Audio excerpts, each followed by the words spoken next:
Oi, gente, aqui é o Gustavo. Hoje nós vamos dar continuidade à nossa aula de modelos atômicos e vamos falar do modelo atômico que sucedeu o modelo de Rutherford. Como nós vimos na aula passada, o modelo atômico proposto por Rutherford, em que o átomo é constituído por um núcleo denso e uma eletrosfera na qual se movimentam os elétrons, permitia a compreensão de uma série de fenômenos que não eram explicados pelos modelos anteriores. E a descrição do átomo de Rutherford constitui a base para se entender os modelos atômicos mais modernos. Porém, esse modelo não era capaz de elucidar uma questão muito importante. Sabia-se que os elétrons eram dotados de carga negativa e podiam se movimentar em torno de um núcleo positivo sem perder energia e colidir com esse núcleo, né? Na época já se sabia que cargas de sinais opostos se atraíam. Então, como que esses elétrons ficavam afastados, se movimentavam afastado do núcleo sem se colidir, já que eles possuíam sinais opostos? Então, a possibilidade do elétron atingir o núcleo do átomo apenas indicava aos cientistas uma discrepância entre o modelo atômico de Rutherford e a teoria da física, que previa a atração entre partículas de sinais contrários, né? Então, para começar,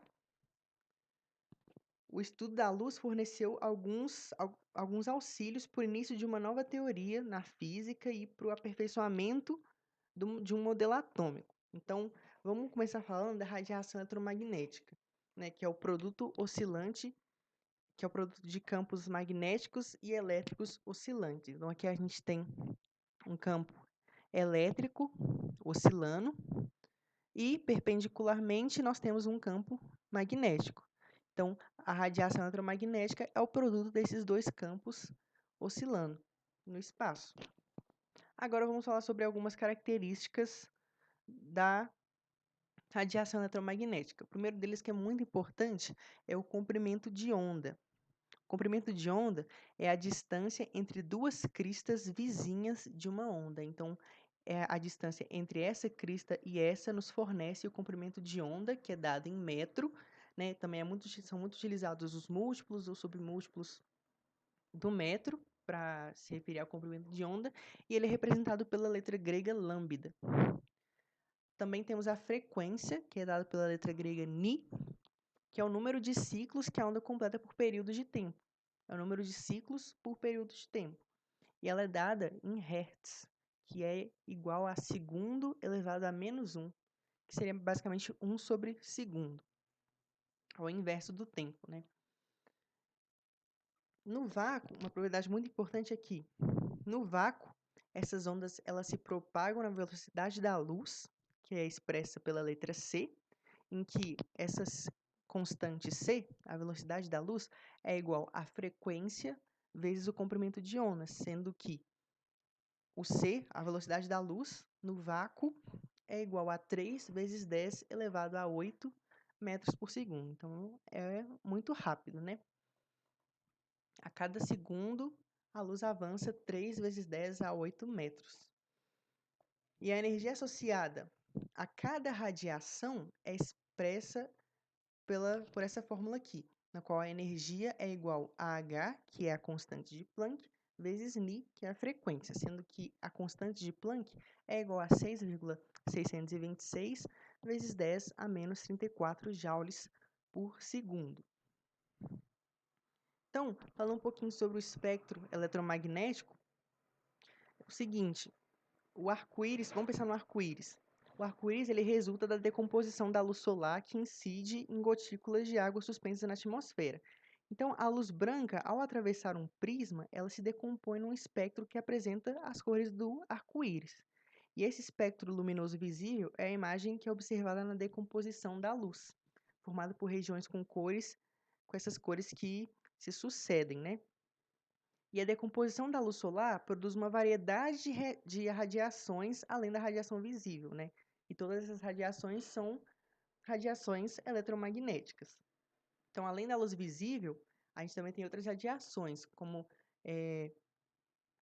as ondas de rádio, as micro-ondas, o infravermelho, o ultravioleta, o raio-x e o raio gama, né? Sendo que apenas essa faixazinha aqui, onde nós podemos ver as cores do arco-íris, que é a faixa de radiação que podemos ver. Todas as outras, né, antes e após a faixa do visível, a gente não consegue enxergar. Uma característica muito importante é que quanto menor for o comprimento de onda de uma radiação, maior será a sua frequência e maior será a sua energia. Então, essas radiações aqui, ultravioleta, raio-x e raio gama, são radiações mais energéticas, elas possuem mais energia, o comprimento de onda delas é bem menor e sua frequência é bem maior. Bohr, ele aprimorou o modelo proposto por Rutherford com base na ideia de que os elétrons de um átomo absorvem ou emitem uma quantidade fixa de energia. Então, as características do seu modelo, do seu átomo, eram as seguintes: que os elétrons eles se movimentam ao redor do núcleo em trajetórias circulares, que são denominadas camadas ou níveis. Cada um desses níveis possui um valor determinado de energia. A região existente entre dois níveis é proibida, ou seja, o elétron jamais será encontrado numa região entre dois níveis. Ao absorver energia externa, um elétron ele pode passar de um nível para o outro, de um nível mais interno para um nível mais externo, caracterizando assim um estado de excitação eletrônica. Então, um elétron ele sai do estado fundamental e vai para um estado excitado, ao ganhar energia. E para que o elétron volte à sua camada de origem, ele necessita liberar a energia que ele absorveu. E ele vai liberar essa energia na forma de fótons, na forma de radiação eletromagnética, sendo o valor dessa energia o mesmo daquela com a qual ele se excitou. Então, quando ele está no estado excitado e retorna ao estado fundamental, ele libera energia, libera radiação. Então, assim, essa é a carinha do modelo de Bohr, na qual a gente tem as camadas, os níveis, né, que estão aqui ao redor do núcleo, e o elétron ele só pode assumir energias associadas a esses níveis. Ele nunca vai estar nessa região entre os níveis, ele só pode estar na camada 1, ou na camada 2, ou na camada 3. Para que um elétron saia da camada 1, que é a mais interna, e vá para a camada 2, ele precisa receber energia. Ele vai absorver energia e vai se excitar. E quando ele retorna ao estado fundamental, que é onde ele estava originalmente, ele vai emitir radiação. Consequentemente, vai emitir energia. Então, para a gente dar uma olhada, é o seguinte, aqui nós temos um átomo e temos um elétron na camada mais interna desse átomo, beleza? Então, quando esse átomo absorve energia, ele se excita. Isso ocorre nos dois casos. Só que nesse caso, o elétron saiu do nível 1 e foi para o nível 2. E nesse caso, o elétron saiu do nível 1 e foi para o nível 3. A energia necessária para que esse elétron vá do nível 1 para o nível 2 é menor do que a energia necessária para fazer com que esse elétron vá para o nível mais externo ainda, como por exemplo para o nível 3.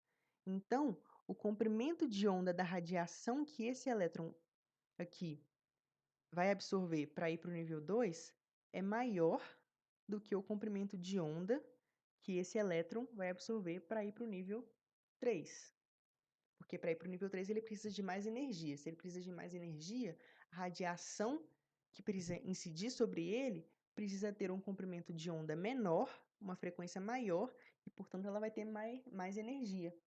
Então, ela vai fornecer a energia necessária para que aquele elétron execute essa transição. E, de maneira análoga, quando esse elétron que está no estado excitado sai da terceira camada e volta à primeira, ele vai liberar a energia, né, sob a forma de radiação eletromagnética, né, com o mesmo comprimento de onda com a qual ele absorveu. E o mesmo ocorre para esse caso aqui.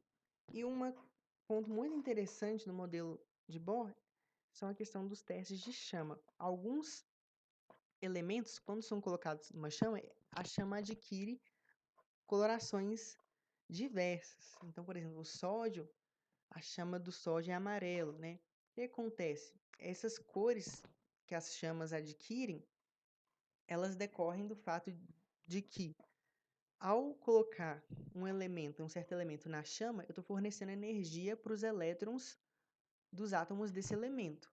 Então, os elétrons eles vão se excitar, eles vão absorver essa energia, vão para níveis de energia mais externos, porém, esses elétrons que foram excitados, eles sempre retornam ao estado fundamental. E todas as vezes que eles retornam ao estado fundamental, eles precisam liberar a energia absorvida.